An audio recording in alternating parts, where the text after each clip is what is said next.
listening to the Digitally Irresistible podcast, where we cover the optimization of digital technologies and irresistible people. Brought to you by iQor. Each episode features someone who sheds a little more light on the ins and outs of delivering a great employee and customer experience that has a measurable impact on the business. And now, here's today's guest. Hey, welcome to another episode of the Digitally Irresistible podcast. I'm your host, Bernie Borges. Today's guest is Cristy Gavino. Welcome, Cristy. Thank you for having me, Bernie. It's great to have you, Cristy.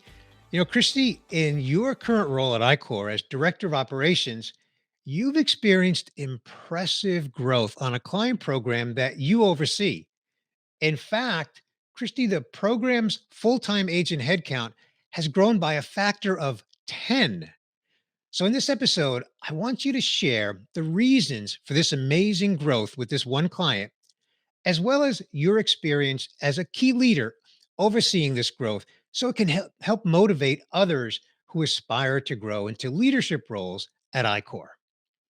But first, as always, as you know, I'd like to begin with an introduction.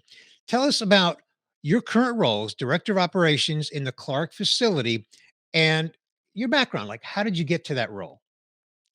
Sure, Bernie. I have been working for iQor for 4 amazing years. I was hired last March 12 of 2018 in our Santa Rosa, Laguna site. And then I moved to SM City in 2019 to launch a new line of business. The success of the launch here in SM City has paved the way for my promotion last June of last year. So I am now an operations director. I oversee, support, and manage over 1,800 FTEs, including agents and leaders. Fantastic. Well, congratulations on that well-deserved recognition. Let's Thank you, unpack Bernie. that a little bit. As Director of Operations, tell us a little bit more. What is your scope of responsibility? So, as a director, my main responsibility is to ensure that customers, employees, and owners' expectations are met. This includes the P&L and performance targets in a day-to-day basis. Okay, great. Now, I mentioned in your introduction that the program that you oversee has had some very impressive growth. So, take us back to the beginning of that program. Give our audience an understanding of when you took that program over, what did it look like then? Looking back, Bernie, when I started our SM City site, the client only wanted us to meet 300 headcount. We surpassed the CO expectations that I was talking about earlier, and that resulted to the client deciding to increase our headcount target to 3,000.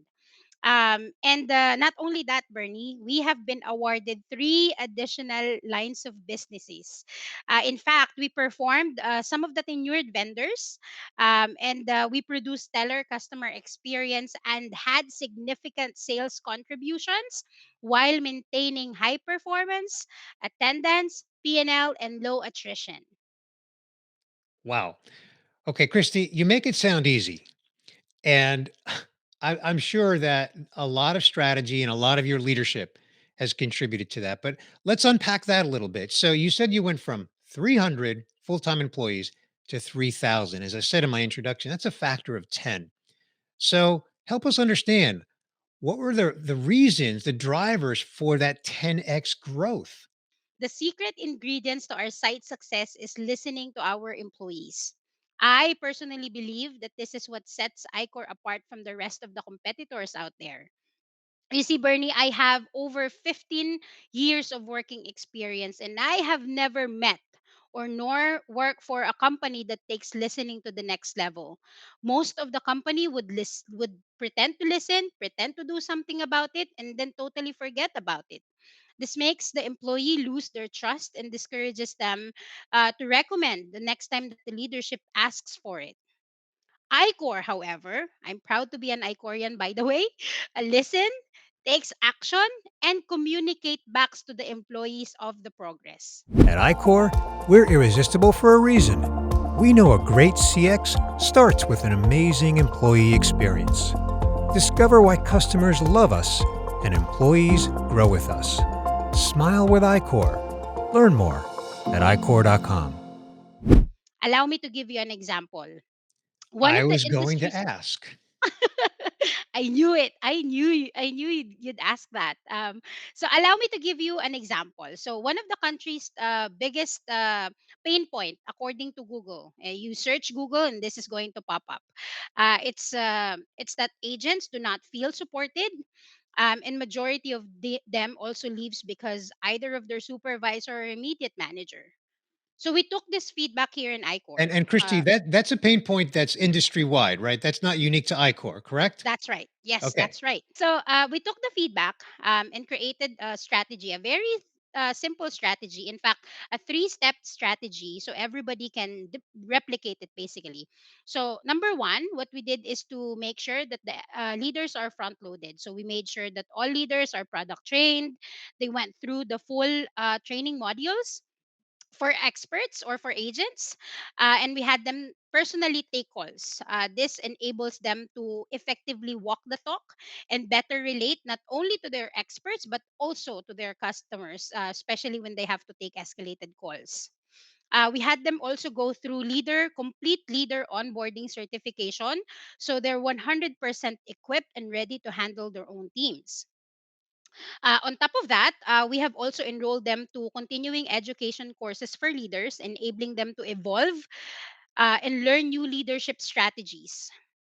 So that's our step number one. And then what we do second is so the all leaders here in SM City is involved to hiring, training, and retention process. They have a clear understanding of the client's expectations from day one, allowing them to hire applicants who are best fit to the client's skills requirements. We also encourage them to bring the best people whom they have previously worked with and have had great working relationship Okay. or professional working relationship, so they are set for success. Number three, which is the last step we took, is they're also physically present on the actual training itself, giving them an opportunity to get to know their agents more and build solid professional working relationship at an early stage. Another important reason, really, as to why we made sure that leaders are present during the training is that so the leaders can guide, assist, coach their experts real time, giving them rooms for foundational learnings. 9 out of 10 experts are successfully graduating as they feel more supported, empowered, and prepared. So what we did is we basically created a production like environment as early as training that helped the expert transition smoothly from recruitment, training, and production floor. Those are the three simple effective strategies and actions we took in order for the employees to feel supported, equipped, and most especially heard. Very impressive, Christy. Thank you for sharing that. I want to come back to something that you said earlier. I want to unpack that a little bit. Mhm. With this front loading of leadership training, I think if I understand correctly, that part of that included the leaders actually themselves taking calls from customers and really being engaged on the front line, so that the agents, I know you call them experts, the agents actually see the leaders engaged on the front lines. Is that right? That's right. What impact do you think that has? Oh, that had significant impact. And even if you talk to the production expert or agent, or even in the training, they would say it's the best actions that all BPOs should be taking, because as early as training, they would already feel that they are part of the team, and then they're welcome. So I recommend and I strongly suggest that all companies out there should be investing to it too. Fantastic. Well, again, impressive growth by a factor of 10. You've been the leader. What advice would you like to share with others for anyone who is aspiring to get into a leadership role here at iCor? Bernie, would you mind before I answer that question? I wanted to take the time, Bernie, to just thank our employees out there for continuously sending their feedback and suggestions. To us, when an employee sends out a feedback, it means that they genuinely care about the site and wanted to become part of the solution. Frankly, it helped a lot in making the site so successful and evolve from good to great. Now, your advice is, I mean, you're asking for my advice, right? Yes. Bernie, By the way, m- thank you for that acknowledgement. That speaks volumes to your character as a leader, and I know it's greatly appreciated. In fact, I'll come back to that. But yes, I'd love to get your advice for other Icorians who aspire to grow into a leadership role. thank you. Thank you for that, Bernie. My favorite quote is beautifully written by the Dalai Lama. He says that when you talk, you are only repeating what you already know. But if you listen, you may learn something new.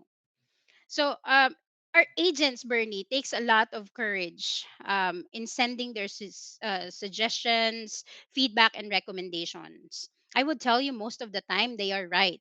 So as leaders, we should listen with the intent to understand, resolve, and take appropriate actions to eliminate pain points.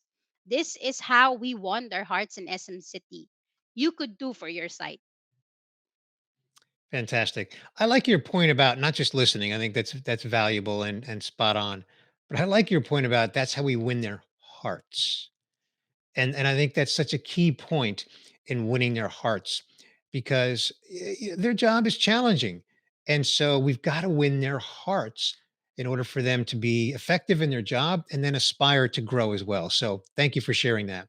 That's right. Christy, I have one more question for you before I get to the final question. So this is my next to last question. And that is, tell me, how did you feel when you recently were recognized with a top star award? I feel so proud for my group. It just resonated that the things we're doing in SM City is so effective.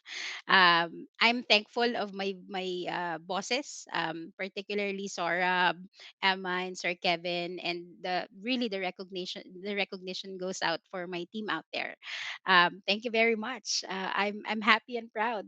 And I wanted to win the next award. Well, it's well-deserved recognition, Christy. Thanks, Thank you for Bernie. sharing that. All right, we get to the final question, and that is everyone wants to know, Christy, when you're not working, what do you like to do for fun? Whoo, Bernie, allow me to bring something here. Here. So, Bernie, I am a minimalist. So, if I'm not at work, I like to participate in virtual movement that encourages people to live sustainably and eliminate unnecessary clutters from their lives. As you can see in my background, I don't have really a lot of stuff. So, yeah, I'm a minimalist and I'm proud of it. Fantastic. Well, it sounds like that keeps you occupied in your quote unquote spare time, but That's right. also occupied in a way that really is driven by your passion for that. So that's great. Thank you for sharing that. Christy, I just want to thank you for taking some time out of your busy schedule to join me on this episode of the Digitally Irresistible podcast. You know, your leadership, your heart, your approach to not only the people that work for you, but the people that you work for, and the team spirit is just so inspirational. You really exude, you embody Icorian values. And I just want to congratulate you on what you've accomplished. And thank you for your contribution. And thank you for being with me today on this episode. Well, thanks for having me, Bernie. I enjoyed this episode and I look forward to attending another one. Thanks for listening to this episode of the Digitally Irresistible podcast, where we cover the optimization of digital technologies and irresistible people, delivering a great employee and customer experience that has a measurable impact on the business. Brought to you by iQor. Be sure to subscribe on your favorite podcast player so you don't miss future episodes.